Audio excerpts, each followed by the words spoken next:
I am so excited to have Anodea Judith here today with us. She is one of my teachers, and I love and admire her deeply on many levels. She is a goddess and a priestess. She's also a best-selling author of many books, one of which is my favorite, this one right here, Eastern Body, Western Mind.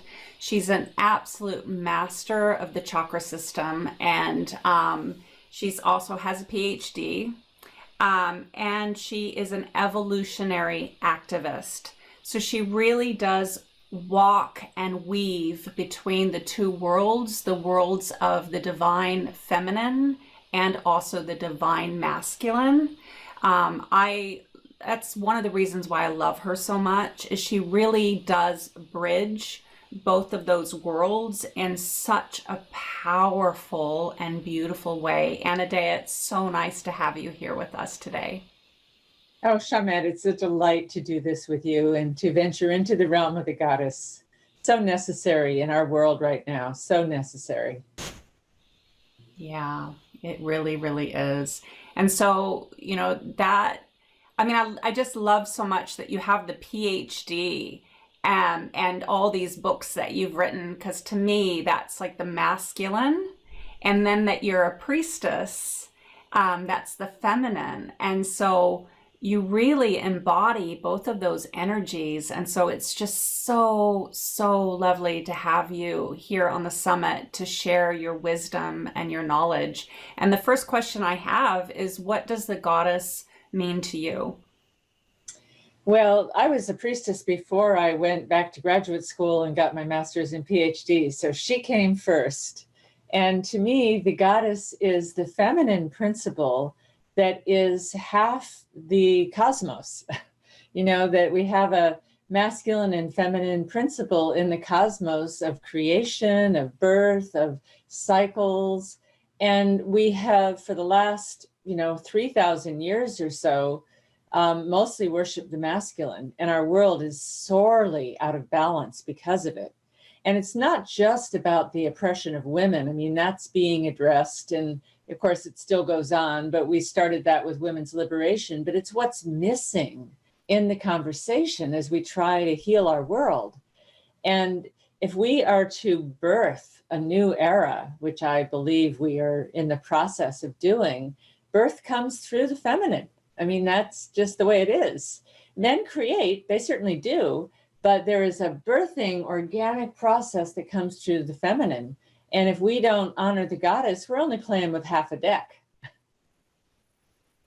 I've heard it said that a religion without a goddess is halfway to atheism. I love that. I love that. And what does the awakening of the goddess within and the connection of the earth, what is your take on that? Mm-hmm.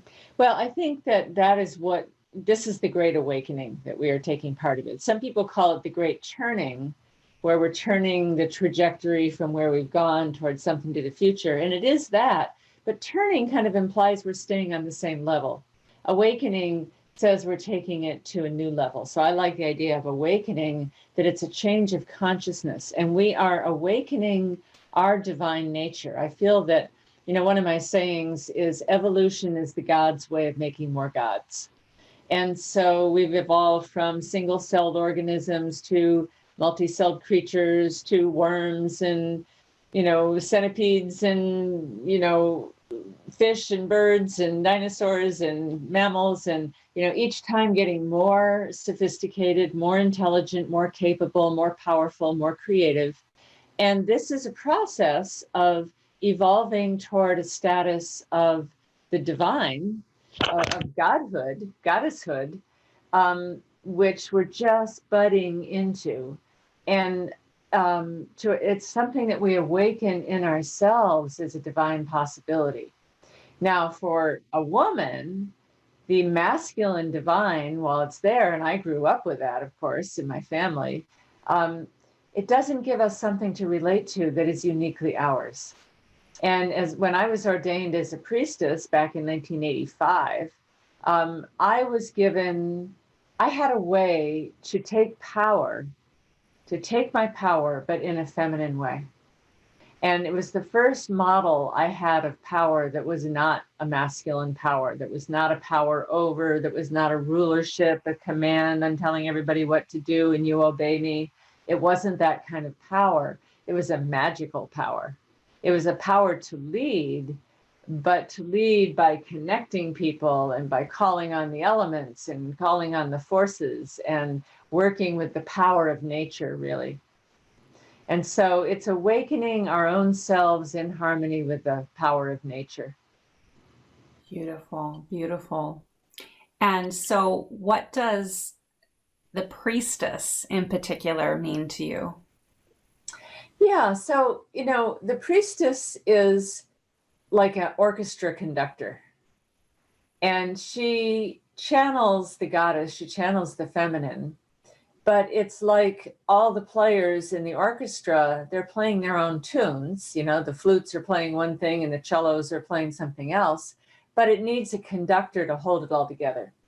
And so in a magical circle, and that can be a few people to hundreds, or perhaps even thousands, in a magical circle, the priestess is the conductor of all these different tunes and different qualities and all this diversity, really, into something that is coherent, that can focus that energy toward a purpose.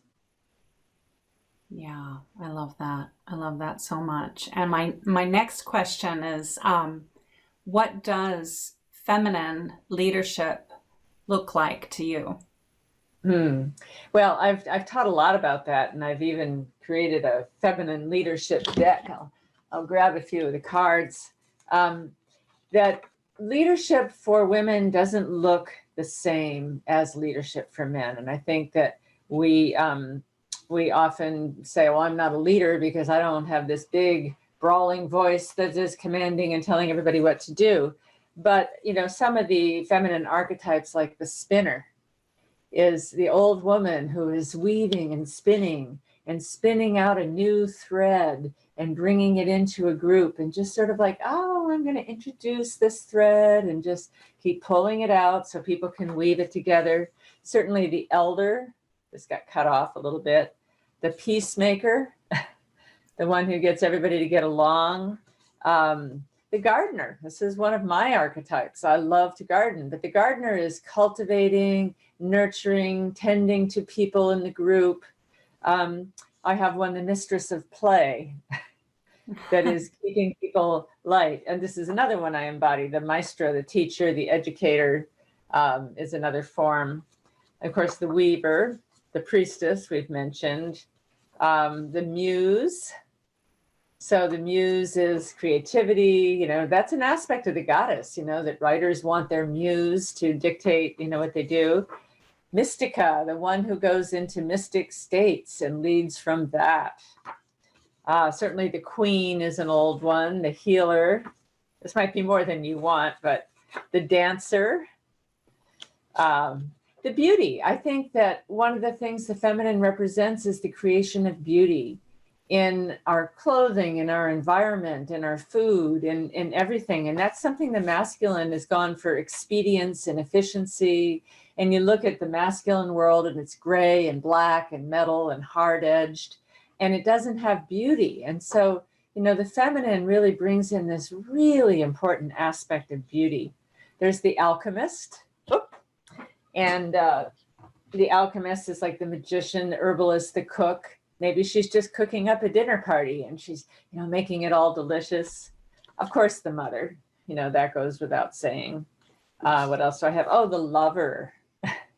Yeah. The seductress, the tender of the heart. And these are just a few. Another one is empty presence, the one that just holds emptiness so something can come through. I have another one that seems to be missing from here is the shepherdess, who brings people up from the rear and makes sure the whole flock stays together. I don't know what happened to that card. I have several more, but this is a little deck that I'm working on of feminine archetypes of feminine leadership. Oh, great. Great. And so you're also running training, aren't you? Leadership training? I just finished it. Yeah. Yeah, we just finished it. Yeah. And are you going to do it again? Perhaps. Yeah. We'll see. Yeah.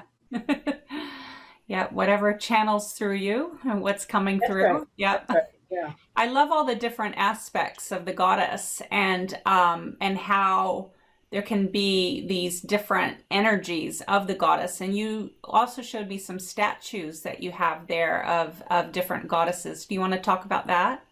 Oh, sure. Well, the goddess, one of the things about the goddess, and we say the goddess often, but it's not like there is one, and she is multiplicity, she is diversity.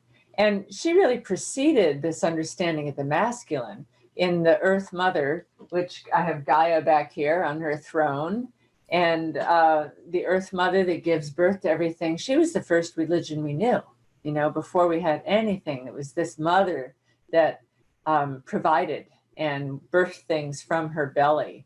So Gaia, the Earth Mother, it's where we get our word geology and geography. It's from Gaia, they say in Greek. And so she is, and this is a beautiful Gaia statue by Oberon Zell that has all of evolution in her hair and all the trees and the animals carved into her legs and arms. And then behind me on this side is Sarasvati. She's a Hindu goddess of creation. And in Hindu mythology, there's 3 pairs of gods and goddesses: creation, preservation, and destruction. So she is the partner to Brahma, who breathes creation into existence, and she is the patroness of the arts. So the way I say it is Brahma breathes out the original impulse, and she makes it into art. So she's the creatress. So we have that as beginnings. And of course, the goddess comes in maiden, mother, crone. She comes in a triplicity, sort of like the Father, the Son, and the Holy Ghost, but maiden, mother, crone, which are the 3 stages of a woman's life. The maiden is young and beautiful and free and creative. And then the mother is that period of a woman's life when she's raising children and she's doing family. You're in your mother archetype right now. And then the crone, which I'm getting into, when the children are grown and gone, we go into the wise woman stage. And of course, for men, we have youth, father, elder that matches that. So that's another way to divide up the goddess. But then, there's so many different forms. This is one I'm very fond of. She sits on my dining room table. This is Demeter, or Demeter, as they would say in Greek. She is the goddess of the food cycle, really, the goddess of the wheat, the goddess of the growing things. And the rites of Demeter that were performed in the Eleusinian mysteries were performed in Greece for 2,000 years. And it was a royal family that served in it, but almost every member of Greek culture would go participate in these rites at some point. And they would see into death and into everlasting life as a result of it. So she's Demeter, and she's the green growing things. And also from Greece is Athena. And she was the goddess that kind of crossed over as patriarchy was taking over. And Athens, Greece, is named after her. She was a goddess of statecraft. So she was the politician. Hillary Clinton was a very Athena-like figure, Kamala Harris is a very Athena-like figure, sort of like the woman that goes into politics and is ruling. Sometimes they talk about her as a goddess of war, but it was really more balanced. She has a serpent on her shield and a spear. And then, let's see, if we go to Malta, we have this goddess of the animal kingdom, a very abundant looking woman who sits on a throne. You see that there's lion faces on the throne. And this was the life force that's connected with the animals. And then in Greece, we have Isis. Now, she is one of the ancient ones. In fact, the word Isis means ancient, ancient. And so she was probably one of the original spin-offs from Gaia, the Earth Mother. And she really was many things, but the goddess of healing. And when her partner was, betrayed and cut into a million pieces, well, not a million pieces, but cut into pieces and scattered across the land, which means that's the god as the green man, the seeds scattered across the earth. She went and picked up all the seeds and did healing and brought him back together again. So she's a healer among many other things, very powerful goddess. And she was worshipped. The cult of Isis lasted into 600 AD. So it lasted well into Christianity before they outlawed it. And then we have, from the Celtic, we have Caradwyn. She stirs the cauldron of creation. So right in there, she's stirring up everything to say, what am I going to create next? What am I cooking? To see, and that creation comes out of her cauldron. Let's see, who else do I have here? Oh, back in Greece again, we have Hecate. Now, she is the crone goddess. You can see she's a little older. She carries torches. These torches come out where you can actually put candles in them. And in the rites of Demeter, when Persephone, Demeter's daughter, was abducted into the underworld, and Demeter couldn't find her, didn't know where she was, Hecate, the wise woman at the crossroads, was the one that heard the cries and told Demeter, the mother of Persephone, what happened to her daughter. Oh, she got abducted by Hades into the underworld.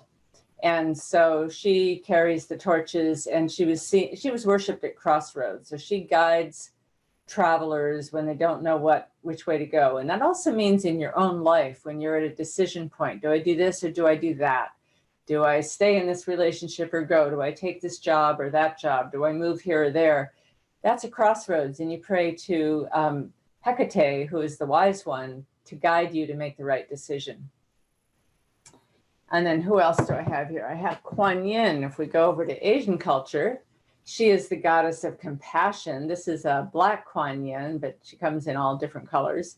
And she's healing, she's compassion, she's forgiveness. Kuan Yin was sent to the underworld, but she sang, and they didn't want anybody singing in the underworld, so they sent her back up here to life. But she guides people in their pain, and eases their pain and eases their journey. Yeah. I have a great story about Kuan Yin. I was teaching a workshop on the goddess, so, kind of successive weeks. And each woman had an assignment to take a goddess. We had names, and they drew it out of a hat to just study that goddess for a week. And then they'd get a different one the next week. And this one woman picked Kuan Yin. And it said that if you ever need her, you just chant her name, Kuan Yin, Kuan Yin. I mean, chant it any way you want and see what happens. And so this woman had a really bad case of poison oak all over her body, and she couldn't sleep. And so she decided to chant to Kuan Yin.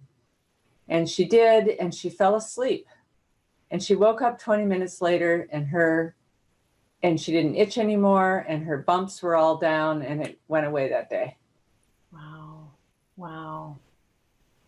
Well, that's, I love that you just told me that story, because that was the next question I was going to ask is, do you feel that you can call on the energy of the goddesses for healing? Oh, absolutely. And, and each one you call on for a different purpose. Like I say, Hecate, you call on when you're at a crossroads and you don't know what to do. When we were doing magic for the election, we called on Athena and also Hecate. But for healing, I would, I would go to Isis. Yeah. So she is really the healer extraordinaire, Egyptian. Yeah. And so you go to the goddess that is, the one that is appropriate to your purpose. Yeah. How do you feel about, the Isis being used in the political world? Do you have a take on why they've named it Isis? Boy, when I first heard that, when that was first being used, I went, what? And it's interesting that Isis comes out of the part of the land on the planet that had the first established goddess cultures. So the temples in Mesopotamia, which is now Iraq, that whole Fertile Crescent that was where the first established temples. So, Gaia was kind of a nature deity and was worshipped, but we didn't have buildings and, established rites and priests and priestesshoods and things like that. But, in that area in the Fertile Crescent, as we were coming into our first civilizations, that's where the goddess had her first establishment. And so that's the place where she was most violently overthrown. And, by many different tribes as they brought the masculine in. There's one story, I think, in the Bible of where they said, who still worships Ashtoreth, which is the goddess of the trees, and, step forward. And so the people that did step forward, and they slaughtered them all, about 4,000 of them. So there was this very brutal violence against the goddess in that part. So it's very interesting that this name is coming up, is it her vengeance? She's not really a vengeful goddess. Most of them are not. So yeah, I cringe every time I hear that. Yeah. I felt like it was that patriarchal energy trying to rise back up. And I mean, that's how I intuitively felt about it, but I don't really know. So I thought I would ask you. But yeah, I cringe every time I hear it too. Yeah. And that part of the world is arguably the most oppressive to women of any place in the world. Yeah. The Middle East, where some women can't even drive and they can't go anywhere without their husband's permission, and they have to be veiled all the time or wear a burqa. I mean, really oppressive, and where some girls aren't allowed to go to school or they get acid thrown in their face. I mean, there's a lot of really oppressive, and that's, the worst. I think it is that overthrow that happened so long ago. And the fact is, there's never been peace in the land since. We've had more wars going over that area, more tribes dominating and, destroying Jerusalem and rebuilding it and destroying it again, and more, factions. We have the Israelis and the Palestinians fighting. I mean, there's never been real peace in that region. It's very, very. And there won't be until there's peace between the god and the goddess. Yeah, I almost wonder, I wonder if the reason why it's called Isis is to bring our attention to it for the healing of the divine feminine and the divine masculine. Yeah. For good reason. Yeah, possibly. Yeah. But she's not very well known these days. The goddess has been forgotten, and all her rich lore of, worship and stories and myths and everything, it's just been trumbled over and forgotten. One thing that happened when we discovered science, and we had the Enlightenment period of the 16, 17, 1800s, is that, now we have science. Now we know that, this doesn't make, we have a scientific explanation for things. So myth at that point was thrown out. And we took a giant step forward, you might say, on our right leg when we had science. We found out that disease wasn't a curse. It was, you actually had germs going on in your body, and they could be seen and they could be treated. And all that was a good thing. But we threw out myth in the meantime. And we can't, so we step forward on our right leg. We can't step forward again on our left leg without myth. Because science tells us what, but myth tells us why. And myth is a guide for how we live. It's not supposed to be true in the scientific sense. It's supposed to be allegory. It's supposed to be a story that is a guiding representational story. And right now, the world is floundering because we don't have a guiding myth about who we are, where we came from, and where we're going. Yeah. So true. Someone just recently was talking about transformation, and that when a snake sheds its skin, that it actually sheds its eyes. And that her take was that we are like that snake that's just shed its skin, and the eyes have shed too. So we're still, a lot of us are still blind as to not being able to see where we're going in that transformation. And I thought that was an interesting Yeah, way of I often say explaining. that too. It's not actually the eyes shed, but the skin goes over the eyes first in the shedding process. And so the vision gets very blurry. Okay, yeah, yeah. Yeah. And I find it interesting that the snake is used as a symbol of the awakening of the goddess as well. Yeah, a symbol of transformation and an awakening of the Kundalini inside, which is the awakening of our divine nature. Yeah, can you speak a little bit about that for those that are Yeah. watching that don't know about that? Yeah, well, in Hindu mythology, the awakening energy of the body, well, first of all, that energy is called Shakti, and she's the divine feminine counterpart to Shiva, who is pure consciousness. Shakti is the energy in everything. Shiva gives it form, and Shakti fills the form with life, right? And so they have their divine union, but her full name is Kundalini Shakti. And as Kundalini Shakti, she takes place inside each person as an awakening. And she's described as a serpent goddess that is wrapped 3.5 times around the first chakra. And then when you awaken, and I say by really sending your tailbone down into the earth and your roots down into the earth, that starts the whole ball game. Then she unwraps from the first chakra and she starts to make her sinewy serpentine motion up the spine, clearing the pathways and getting gunk out of the way so that we have an awakening and we can actually embody divine energy. Yeah. But, the Christians made the snake a symbol of evil. And I have my DVD where I have the serpent going through each of the chakras, and I've had people buy it and want to return it because I had this horrible symbol of evil in it because I had a serpent representing the Kundalini, So, the masculine has really subverted a lot of the symbolism of the goddess and made it evil. And in certain periods of Christianity, someone could be killed for mentioning the goddess's name. And the temples were destroyed and the statues were destroyed. And it was heathenism. You were a heathen. You could be burned at the stake for it, and many were. So it really was very brutally plowed under, and then civilization marched on, and science and technology. But we marched on without the goddess, and we're marching toward death if we don't bring her back. That was my next question is how imperative is it that we come back to our roots? I think it's the difference between life and death.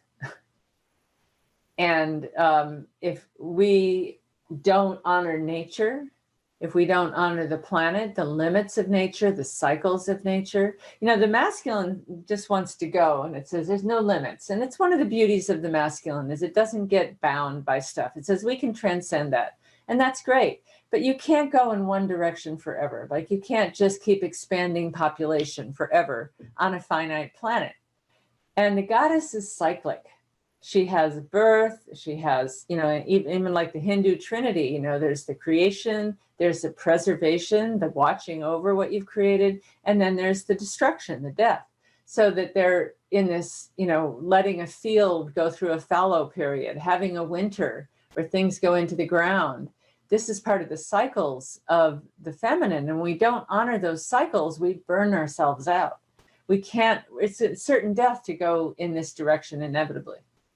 Yeah. And so for everyone that's watching, do you have any tips of how we can reconnect with our own divine feminine? Well, first of all, it's not something just for women. Men need to connect with their feminine as well.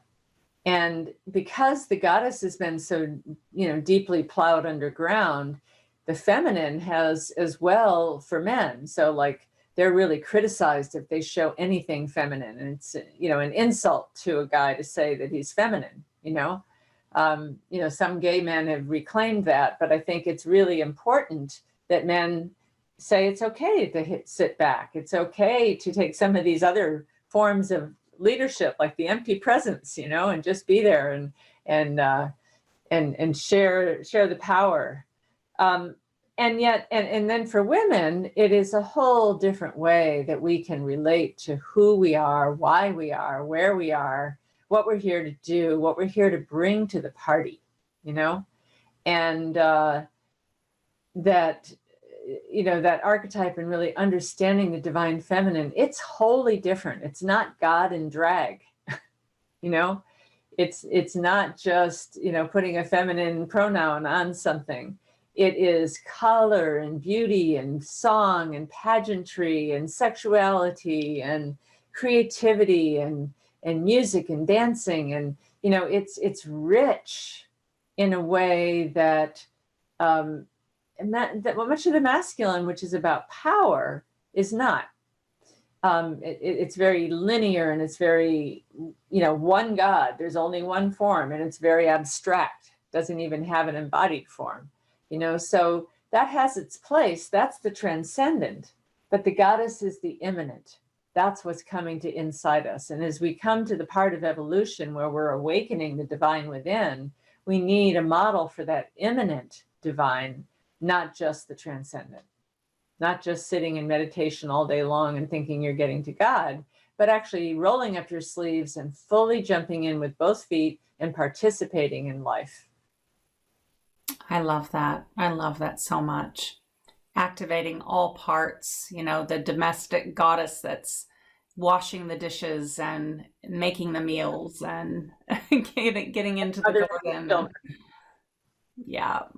Tucking the children into bed and, you know, guiding them and teaching them and all that, you know, which is unsung hero, you know, hero with a she. Yeah. You know, that, yeah. And do you have any last and final words for everyone that's watching? Well, if we think there's any kind of balance, just look at how many churches, synagogues, and mosques are there in the world, and how many living active goddess temples. You know, you could probably count them on one or two hands as opposed to millions, I'm sure, of the other. So that just shows something about the imbalance. So I would love to see money go to people building temples, you know, restoring the goddess, erecting statues, bringing this all back to life. And it's not going to come through the men. The women are going to have to do this. Yeah, yeah. Do you see women stepping more and more into their leadership? Yes, absolutely. Yeah. Politically, economically. And, you know, there was a study of, I researched this when I was doing my leadership program, of companies that have women CEOs or women on the board of directors. They don't have to be the top, but on the board of directors. And they looked at all the kind of Fortune 500 companies. And on average, those companies, and just averaging it out, made $42 million a year more than the ones that were just masculine. Wow. So there is a wisdom contribution from the feminine. And I think men need to learn to take influence from the feminine. They need to learn to take guidance. We've been under their thumb for hundreds, if not thousands of years. It's time that men, it doesn't have to mean they give their power over to us or they, you know, are dominated. It's not about women dominating men. We've been there. We don't need to do that. It's not about anybody dominating anybody, but it's about the feminine influence, the feminine wisdom about how to go about something, you know, whether something in politics or something in an educational system or something in a healthcare system, that the feminine needs to have a say. That's what's missing. And the masculine needs to go to the feminine for their opinion. Yeah, it's an honoring. Yeah. Yeah. Husbands and fathers and sons and CEOs and, you know, all of that. Great. Wonderful. Thank you, Anodea. That was beautiful. And so I understand that you're going to offer a meditation for balancing the divine masculine and feminine in the All Access Pass. So if you're interested in listening and partaking of the meditation, then definitely sign up for the All Access Pass. And I'm really excited about that. Do you want to explain a little bit more about that? Well, it's about balancing it within us. It's about bringing the masculine down from the top, although there's plenty of feminine archetypes that are like the star goddess, Nuit, the Egyptian star goddess, that's a feminine and she's the cosmos. But bringing the top down and the bottom up and having them meet in the heart, going through the chakras. Oh, beautiful. I'm looking forward to that. And how long is the meditation? How long do you want it to be? Oh, wonderful. Oh, I'm excited. I don't know. Should we just do it 10 and see minutes. what happens? 10 I minutes. love going with the flow. Oh, thank you for doing that, Anodea. Really looking forward to it. I guess you did do the last and final words. Thank you so much for everything, Anodea. So nice to have you here. And those of you that are listening and watching, definitely sign up for the All Access Pass so you can have that beautiful meditation that Anodea will be offering. And thank you so much.